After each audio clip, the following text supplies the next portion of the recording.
Pour reconnaître une situation de proportionnalité entre deux grandeurs, vous pouvez appliquer deux méthodes.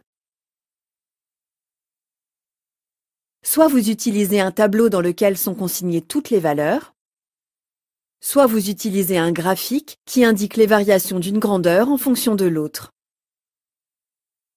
Considérons le problème suivant. Ali et Sophie, fans de cinéma, habitent à Paris et doivent se rendre à Marseille pour assister à un festival. Arrivés sur l'autoroute, ils notent pendant une partie de leur voyage la durée du trajet ainsi que la distance parcourue. Voici le tableau dans lequel ils ont consigné toutes leurs mesures. Vous allez vous servir de la première méthode, utilisant le tableau. Étape numéro 1. Vous calculez les rapports, c'est-à-dire que vous divisez les valeurs d'une ligne par les valeurs correspondantes de l'autre ligne. Étape numéro 2. Vous comparez les valeurs obtenues. Voici la règle. Si tous les rapports sont égaux, alors les deux grandeurs sont proportionnelles. Si les rapports ne sont pas tous égaux, alors les deux grandeurs ne sont pas proportionnelles.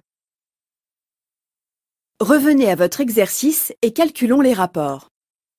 Ici, vous choisissez de diviser les valeurs de la seconde ligne par celles de la première ligne. Ainsi, 6 divisé par 4 est égal à 1,5. 9 divisé par 6 est égal à 1,5. 15 divisé par 10 est égal à 1,5. Et 18 divisé par 12 est égal à 1,5. Les rapports sont tous égaux à 1,5. Vous pouvez donc en déduire que la distance parcourue et la durée du trajet sont des grandeurs proportionnelles. On rédigera ainsi. Les rapports sont égaux, donc la distance parcourue et la durée du trajet sont deux grandeurs proportionnelles. Le nombre obtenu, ici 1,5, est appelé coefficient de proportionnalité. Ce nombre permet de calculer les valeurs d'une grandeur quand on connaît l'autre. Seconde méthode. L'utilisation d'un graphique représentant les variations d'une grandeur en fonction de l'autre. Voici la règle.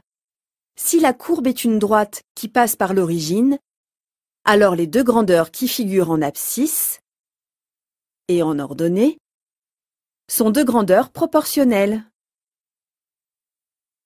Si la courbe n'est pas une droite qui passe par l'origine, alors les deux grandeurs qui figurent en abscisse et en ordonnée ne sont pas de grandeurs proportionnelles.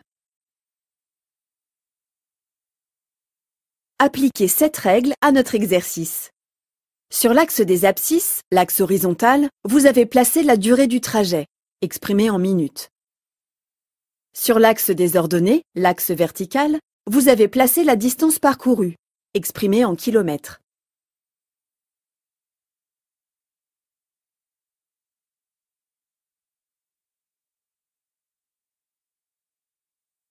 Les deux conditions sont-elles réunies?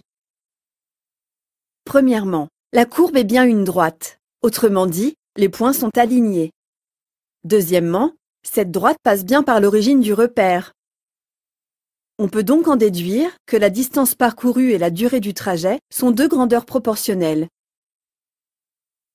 Et on rédigera ainsi. La courbe est une droite qui passe par l'origine, donc la distance parcourue et la durée du trajet sont deux grandeurs proportionnelles.